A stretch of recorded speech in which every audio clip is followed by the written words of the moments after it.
நேற்று இன்று நாளை என்றும் எங்களுடைய பாசத்திற்குரிய தளபதி விஜய். என் லைஃப்லேயே நான் பார்த்ததுல அந்த குழந்தைகள் gift கொடுக்க நின்றுட்டே இருப்பார். இன்னைக்கு காலைல குழந்தைகளுக்கு நான் கொடுத்தேன். எனக்கு வந்து அப்படி முட்டி போட்டுனதுக்கு ஒரு 15 நிமிஷம் அதுக்கு வலிச்சுதானா 12.5 மணி நேரம் அவர் நிற்பார். அனைவருக்கும் அன்பான வணக்கம். Hello everyone. உங்களையெல்லாம் ரொம்ப நாள் கழித்து சந்திப்பதில் உள்ளபடியே மகிழ்ச்சி. அதுவும் என்னுடைய நண்பர், என்னுடைய சகோதரர் ரோமியோ பிக்சர்ஸ் ராகுல் அவர்களை என்னுடைய இடத்தில் சந்திப்பதில் மிகுந்த மகிழ்ச்சி. நல்ல மனிதர், நல்ல சகோதரர், மிக சிறந்த தயாரிப்பாளர். தமிழ் சினிமா நல்லா இருக்கணும்னு நினைக்கக்கூடிய இளம் தயாரிப்பாளர்கள் மிக முக்கியமான ஒருவர்.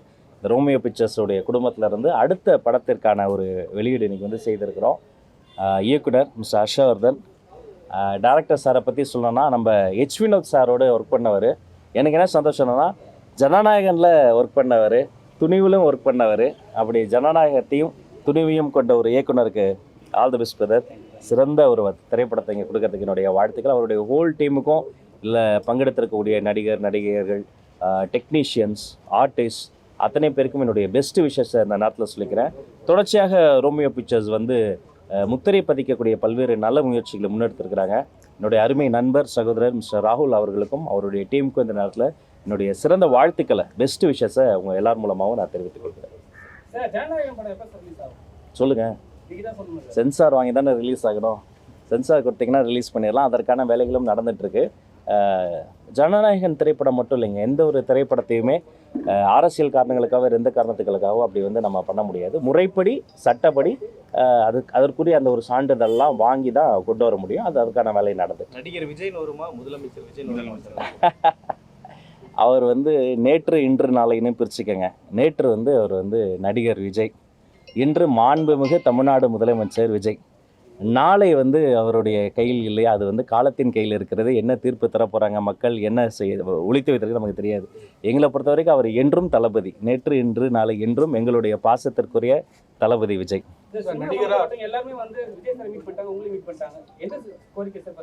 எல்லா கோரிக்கையும், திரைத்துறை என்பது மக்களினுடைய அன்றாடம்.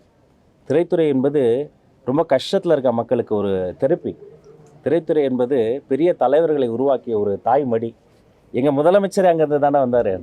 அதனால் எல்லா கோரிக்கையுமே பரிசீலித்து எந்தெந்த கோரிக்கையை வந்து நிர்வாக ரீதியாக சரி செய்யணுமோ அதை பண்ணி, எந்தெந்த கோரிக்கைக்கு நிதி தேவை உண்டோ அதையும் பண்ணி, மாண்புமிகு தமிழ்நாடு முதலமைச்சர் திரு விஜய் அவர்களோடு கலந்து பேசி அவரினுடைய ஆலோசனை மற்றும் அறிவுறுத்தலின்படி எல்லா கோரிக்கையும் ஒவ்வொன்றாக சரி செய்யப்படும். இயக்குனராக இருந்து முதல் தடவையாக இந்த துறைக்கு மாண்புமிகு அமைச்சராக வந்து முதல் சினிமா ஃபங்க்ஷன் ராகுல் சார் வந்திருக்கீங்க. பத்திரிகையாளர்கள், ஒளிப்பதிவாளர், மீடியா சார்பாக வாழ்த்து சொல்கிறோம். Thank you sir. தேங்க்யூ. நிறைய விஷயங்கள் உங்கள்கிட்ட எதிர்பார்க்குறோம். ரொம்ப நன்றி சார். இப்போ தியேட்டருக்காரங்க வந்து ஒரு கோரிக்கை வச்சுருக்காங்க, டிக்கெட் விலையை கூட்டணும் 400, 300, 450 அதை பார்த்தா கொஞ்சம் பயமாக இருக்குது. 450 ரூபா, 300 ரூபாய்க்குலாம் இப்போ உள்ளதுக்கு டிக்கெட் வருவா வாங்கலாம் என்னென்னு, அது உங்களுடைய பரிசீலனையில் இருக்கா? இப்போ மற்ற மாநிலங்கள்னா பார்த்தீங்கன்னா ஒவ்வொரு மாநிலத்தில் அந்த திரையரங்கத்தை, அதாவது இந்த டிக்கெட் ப்ரைஸ் வந்து ஏற்றிக்கிட்டே வந்துட்டாங்க. டக்குன்னு ஏற்றிடும். அதுக்கேற்ற மாதிரி அந்த எக்ஸ்பீரியன்ஸை அவங்க மாற்றிக்கிட்டே வந்துட்டாங்க. தமிழ்நாடை பொறுத்த வரைக்கும் ஒரு விஷயத்தில் ரொம்ப தெளிவாக இருக்கும். மக்களுக்கு அது சுமையாக மாறிடக்கூடாது. அதே சமயம் அந்த பிளேயர், அதாவது அந்த பர்டிகுலர் தேட்டர் ஓனர் ஒரு ஐமேக்ஸ் ஸ்க்ரீனை வச்சுருக்காங்கன்னு வச்சுக்கோங்களேன். அந்த ஐமேக்ஸ் ஸ்க்ரீனை மெயின்டைன் பண்ணுறது சாதாரணமான ஒரு விஷயம் கிடையாது. ஓப்பனேமர் மாதிரி ஒரு திரைப்படத்தை நம்ம வந்து ஐமேக்ஸில் பார்க்குறோன்னா அதுக்கு ஒரு மெயின்டெனன்ஸ் சார்ஜ் இருக்குது. அதுக்கு வந்து ஆஸ்பெக்ட் ரேஷியோவே மாறும். டெக்னிக்கலாக உங்களுக்கு தெரியாத சட்டம் இல்லை. அதனால் அதற்குரிய அந்த மாதிரி ஐமேக்ஸ் தேட்டர்ஸ்க்கெலாம் வந்து கொஞ்சம் டிக்கெட் ரேட்டை ஏற்றலாம். அப்புறம் பொதுவாகவே அங்கே இருக்கக்கூடிய அந்த ஒரு எக்ஸ்பீரியன்ஸை என்ஹான்ஸ் பண்ணும்போது லென்ஸ் லைஃப்லாம் இருக்குது, அதெல்லாம் பண்ணும்போது ஏற்றலான்ற ஒரு கோரிக்கை வந்திருக்கு. இரண்டு தரப்பையும், மக்களையும் ரசிகர்களையும் அந்த திரையரங்கு உரிமையாளர்களையும் ஒரு வின்வின் சுச்சுவேஷன் மாதிரி எல்லாத்தையும் கன்சிடர் பண்ணி ஒரு ப்ரைஸ்க்கு வந்து நம்ம கொண்டு வந்துடும். திமுக ஆட்சி இருக்கும்போது 10 ரூபாங்க, அண்ணன் வந்து ஆட்சிக்கு வந்த உடனே 20 ரூபா மாத்திட்டாங்க. சத்தியம் கட்டப்படி 20 ரூபா வாங்குறாங்க. அதாவது நடவடிக்கை எடுக்கணும். இல்லை, ஆட்சி மாற்றம் மட்டும் கிடையாது. ஒவ்வொரு பீரியடில் அவங்க ஏற்றிக்கிட்டே வருவாங்க. அவர்லி பேசிஸில் ஏற்றுவாங்க, ஸ்நாக்ஸ் ப்ரைஸ் வந்து ஏற்றுவாங்க. இது ஓவரால் வந்து மக்களுக்கு வந்து வாங்கும் திறன் அதிகமானால் கூட அங்கே ப்ரைமரி வேலை என்னன்னு பார்த்தீங்கன்னா அந்த திரைப்படத்தை ரசிப்பது தான். இவங்கெல்லாம் அதை உருவாக்குறதுக்கு தான் போராடிக்கிட்டு இருக்கிறாங்க. அவர்லாம் லைஃபே பணைய வச்சு இதெல்லாம் பண்ணிட்டு இருக்கிறாரு.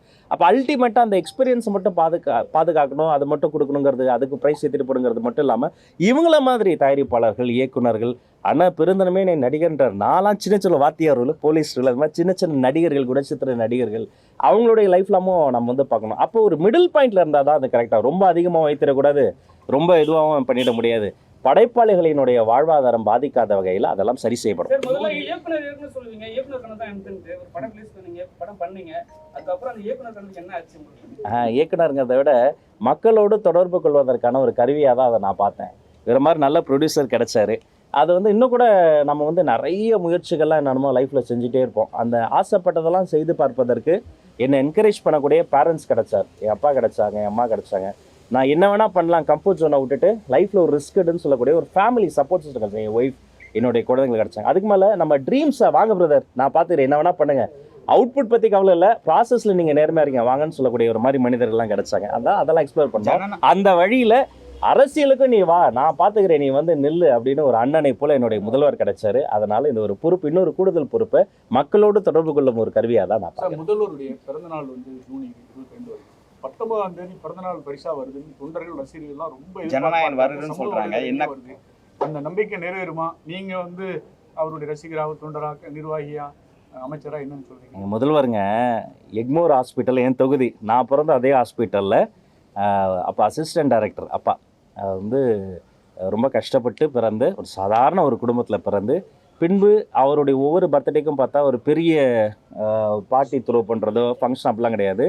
அதே போல் அரசாங்க ஹாஸ்பிட்டலில் ஜிஹெச்சில் பிறக்கிற அந்த குழந்தைகளுக்கெல்லாம் தங்க மோதிரம் இலவசமாக போடுவார். அவர் போட்டுறாரு. அதை பார்த்து அண்ணனுடைய தம்பிகள் நாங்களும் போடுறோம். பல வருஷமாக இதான் எங்களுடைய பர்த்டே செலிப்ரேஷன். பிறந்த குழந்தைக்கு தங்க மோதிரம், வளரும் குழந்தைக்கு ரொட்டிப்பால் முட்டை திட்டம். போய் அந்த குழந்தைகள் இப்போ கூட போன வாரம் நான் கொடுத்துட்டு வந்தேன் எக்மோரில். ஒரு ரொட்டி வாங்கிக்கணும், இவர் ரொட்டி வாங்கிக்குவார், இவர் முட்டை வாங்கி இது பண்ணிப்பார், இவர் பால் ஃப்ளாஸ்கில் எடுத்துகிட்டு போய் கொடுப்போம். படிக்கும் குழந்தைக்கு படிப்பகம், ஏன்னா வீட்டில் சண்டை போடுவாங்க, சில இடங்களில் படிக்கிற அட்மாஸ்பியர் இருக்குது, படிப்பகம். படிப்பில் ஜெயிச்சா தளபதி கல்வி விருதுகள் 12.5 மணி நேரம்னா என் லைஃப்லேயே நான் பார்த்ததில் அந்த குழந்தைகள் gift கொடுக்க நின்றுட்டே இருப்பார். இன்னைக்கு காலைல குழந்தைகளுக்கு நான் கொடுத்தேன், எனக்கு வந்து அப்படி முட்டி போடுனதுக்கு ஒரு 15 நிமிஷம் நேரத்துக்கு வலிச்சுதானா 12.5 மணி நேரம் அவர் நிற்பார். பிறந்த குழந்தைக்கு தங்க மோதிரம், வளரும் குழந்தைக்கு ரொட்டிப்பால் முட்டை திட்டம், குழந்தைகள் படிக்க படிப்பகம், படிப்பில் ஜெயிச்சா தளபதி கல்வி விருதுகள். வாழ்க்கையில் அவங்க வெளில போகும்போது கஷ்டப்பட்டு நம்மளாம நிறைய சுத்தம் உள்ள ரிப்போர்ட்டர்ஸ்லாம் அவங்களுக்காக விஜய் விலையில்லா விருந்தகம். இதெல்லாம் மிகப்பெரிய சமூக கொண்டாட்டம். திரைப்படம் என்பது ஒட்டுமொத்தமாக இந்த சமூக கொண்டாட்டத்தில் ஈடுபட்டிருக்கிற எல்லாருக்குமான ஒரு பண்டிகை. அவருடைய படம் வெளிவர ஒரு பண்டிகை. அந்த பண்டிகையும் வரும்னு நானும் நம்புறேன். அண்ணன் உங்ககிட்ட சொன்னாங்களா, இதை பற்றி ஏதாவது அண்ணன் பேசியிருக்காங்களா? இல்லை இப்போ எல்லாமே ஆர்வமாக இருக்காரு, ஜூன் 22 அவங்களோட பிறந்த நாளைக்கு வரும்னு சொல்லியிருக்காங்க. உங்ககிட்ட ஏதாவது சொல்லியிருக்காங்களா? இது முதலமைச்சர் அமைச்சர்கிட்ட சொன்னதெல்லாம் நான் எப்படி உங்ககிட்ட சொல்ல, அதெல்லாம் வந்து அப்படி இல்லை, சொல்லக்கூடாதுன்னு ஒன்றும் இல்லை. இந்த ஒரு படம் மட்டும் இல்லை, எந்த ஒரு சச்சரவும் சிக்கலும் நமக்கு வந்த சிக்கல் கூட மற்றவங்களுக்கு வந்துடக்கூடாதுன்ற கன்சர்ன் எங்களுக்கு இருக்குது. அதனால் பிடிச்சவங்க பிடிக்காதவங்க அந்த கட்சி இந்த கட்சி அந்த பார்ஷியாலிட்டியே கிடையாது. ஏதாவது ஒன்றா கூப்பிட்டு ராஜ் இங்கே வா அப்படின்னு கூப்பிட்டு இது எப்படின்றாங்க, அதை போய் செக் பண்ணுங்கள், அதோடைய சாத்தியக்கூறுலாம் பாருங்கள், பாசிபிலிட்டிலாம் பார்த்துட்டு என்ன பண்ணலான்னு சொல்லுங்கன்னு கூப்பிட்டு சாரே கூப்பிட்டு வந்து சொல்லுவார். திரைத்துறை சார்ந்த விஷயங்களை பொறுத்த வரைக்கும் அது டிக்கெட் ப்ரைஸிங்காக இருக்கட்டும், அல்லது மற்ற ஏதாவது ஒரு சங்கடங்கள் ஏதாவது தொழிற்சங்கத்துலேருந்து வந்து ஏதோ கோரிக்கை வச்சாலும் இருக்கட்டும், அவர் வந்து அதை சரி செய்யணும் தான் பார்ப்பார்.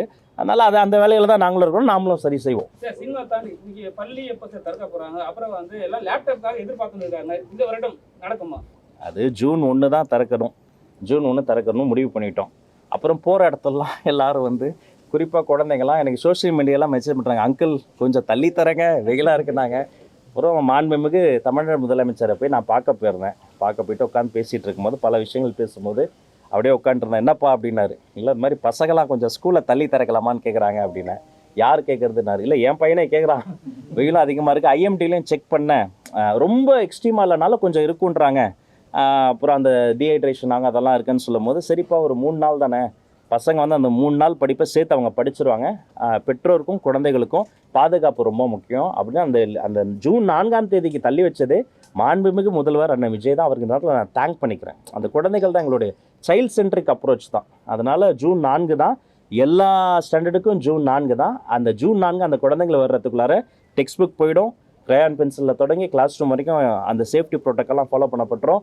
ஆசிரியர்களும் பள்ளி கல்வித்துறையும் அமைச்சர் நானும் தயாராக இருக்கிறேன். எல்லா குழந்தைங்களும் சந்தோஷமாக வருவாங்க. லேப்டாப் மட்டும் இல்லை, சைக்கிளில் தொடங்கி ப்ரொக்ரூட்மெண்ட்டில் தொடங்கி, அதாவது ஒரு சைக்கிள் ஒரு இடத்துல வாங்குறோன்னா அதுக்கு ஒரு ப்ரைஸ் ஃபிக்ஸ் பண்ணுவாங்க. சில ப்ரைவேட் என்டிட்டிஸ் என்ன பண்ணுவாங்க, அதில் சில விஷயங்கள்லாம் இருக்குது, அந்த ப்ரைஸ் டிஃப்ரென்ஸ்லாம் இருக்கும். வெளியில் கிடைக்கிற ப்ரைஸை விட கம்மியாக வரணும், மார்க்கெட் ப்ரைஸை விட அதிகமாக வந்துடக்கூடாது. அப்போ அந்த ப்ரொக்ரூட்மெண்ட்டில் ஆரம்பித்து டிஸ்ட்ரிபியூஷன் வரைக்கும் அந்த ஒரு ப்ரோட்டோக்கால் இருக்குது. அந்த ப்ரோட்டோக்காலை ரீவேல்வேட் பண்ணி எல்லா திட்டங்களும் தொடரும். அது முறைப்படி செய்வோம், அவ்வளோ லீக்கேஜ் இல்லாமல் செய்வோம். கிராமப்புறங்களை வந்து ஒரு கட்சியில பதவி கொடுக்கணும்னா அந்த கட்சியோட தலைவர் தான் முடிவு பண்ணுவாங்க யாருக்கு பதவி கொடுக்கணும், ம். யாருக்கு மினிஸ்ட்ரி கொடுக்கணும்னா முதல்வர் முடிவு பண்ணுவாங்க. உங்களுக்கு வந்து பெருவாரியான இடத்துல ஆதரவு வந்தது. ஒரு சிலர் உங்களுக்கு மினிஸ்ட்ரி பொறுப்பு கொடுத்ததை விமர்சனம் பண்ணாங்களா, அதை எப்படி ஏற்றுக்கிட்டீங்க? அதுவும் திரைத்துறையிலேருந்தே வந்து உணர்ந்து குரல். இல்லை, அவங்களுக்கும் சேர்த்து நாங்கள் வேலை பார்ப்பாங்க. நான் வந்து நீங்கள் புரியுது நீங்கள் கேட்குறது. நண்பர் விஷால் அவர்களை எனக்கு பிடிக்கும். அவருடைய படங்களை நானும் பார்த்துருக்குறேன். அவருக்கு என்ன தெரியாமல் இருக்கலாம், எனக்கு அவரை தெரியும்ல. ஒரு நாள் I will earn is trust. அவருடைய நம்பிக்கையும் பெறும்படி நல்லா வேலை பார்த்து நான் தளபதி பேரை காப்பாற்றுவேன். நிறைய வந்திருக்குங்க கோரிக்கைகள். அது மாதிரி இந்த குறிப்பாக அந்த குறைந்த பட்ஜெட்டில் வெளியிடப்படக்கூடிய அந்த படங்கள் இருக்குது பாருங்கள், அதுக்கு வந்து கடந்த பல ஆண்டுகளாகவே அந்த சப்சிடி கூட சரியாக போய் சேரலை. அந்த கமிட்டியெல்லாம் நம்ம வந்து ப்ராப்பராக இது வரைக்கும் எதெல்லாம் பெண்டிங் இருக்கோ அதெல்லாம் சரி செய்து ஒரு ப்ராப்பரான ஒரு அறிவிப்பு வந்து வெகு விரைவில் வந்து நம்ம வந்து வெளியிடுவோம். சிறிய படங்களுக்கு வந்து கம்மியான ரேட் கேட்குறாங்க டிக்கெட் வேலை. அது ஆக்சுவலி இந்த சின்ன பட்ஜெட் படம்னு சொல்கிறோம்ல, அது வந்து இண்டஸ்ட்ரிக்கு வேணால் சின்ன பட்ஜெட்டாக இருக்கலாம், ப்ரொடியூசருக்கு வந்து அதுவும் பெரிய பட்ஜெட் தான். அந்த மாதிரி படங்கள் தான் ஆக்சிஜன். தமிழ் சினிமாவுடைய ஆக்சிஜனே அது மாதிரி படங்கள் தான். ஒரு சின்ன பட்ஜெட் படமாக வந்ததுனால இன்னைக்கு பிரதீப் ரங்கநாதன் ஒரு பெரிய கலைஞர் நம்ம கிடைச்சிருக்கிறாரு. ஒரு 2-3 படங்கள் தான் ஓடுது, மற்ற படங்கள்லாம் ஓடாம நிக்குது. ஏன்னா வந்து 130 ரூபா 200 ரூபாய் டிக்கெட் ஆயிடுறதுனால யாரும் உள்ள போக மாட்டாங்க. அதுக்காக கேட்குது. இல்லை, அதான் இப்போ சின்ன பட்ஜெட் படங்கள் வந்து இப்போ முன்னாடிலாம் 10 ரூபா டிக்கெட்னு ஒன்று இருந்தது. ஃபர்ஸ்ட் ஷோவில் உட்காந்து பெரிய மல்டிப்ளெக்ஸ்லேயே பார்க்கலாம். இப்போ அதையும் உங்களுடைய எதிர்பார்ப்பெல்லாம் புரியுது. அப்படி எடுத்தோடனே நம்ம அது சொல்லிட முடியாது. அது ஒரு நிர்வாகம் இருக்குது, புரோட்டோக்கால் படி எல்லாம் செய்து சிறிய பட்ஜெட் படங்களை ஒருபோதும் கைவிட மாட்டோம். அதுதான் தமிழ் சினிமாவின் ஆக்சிஜன். அவர்களுக்கு நாங்கள் துணை இருப்போம். இந்த படத்தில் வேலை பார்த்த அத்தனை பேருக்கும் வாழ்த்து. எண்ணிக்கை ஸ்டூடெண்ட்ஸ் வந்து ரொம்ப கம்மி ஆயிட்டே இருக்காங்க. இல்லப்பா, நான் திரும்ப சொல்றேன், பிரைவேட் ஸ்கூல்ஸும் கவர்மெண்ட் ஸ்கூல்ஸும் ஒரு பொது புத்தியில ஒரு வேற்றுமை இருக்கு. நெக் டு நெக் தான் இருக்கு. என்ரோல்மெண்ட் ரேஷியோவா இருக்கட்டும், உள்ள படிக்கலாம் இருக்கட்டும். இப்போ கூட நான் ஒரு 4 லட்சம் பசங்க என்ரோல்மெண்ட் டார்கெட் கொடுத்துருக்கேன். அதில் வேலை செய்கிறோம். இந்த படத்தில் வேலை பார்த்த அத்தனை பேருக்கும் வாழ்த்துக்கள். நண்பர் ராகுலுக்கு என்னுடைய best wishes. Thank you so much.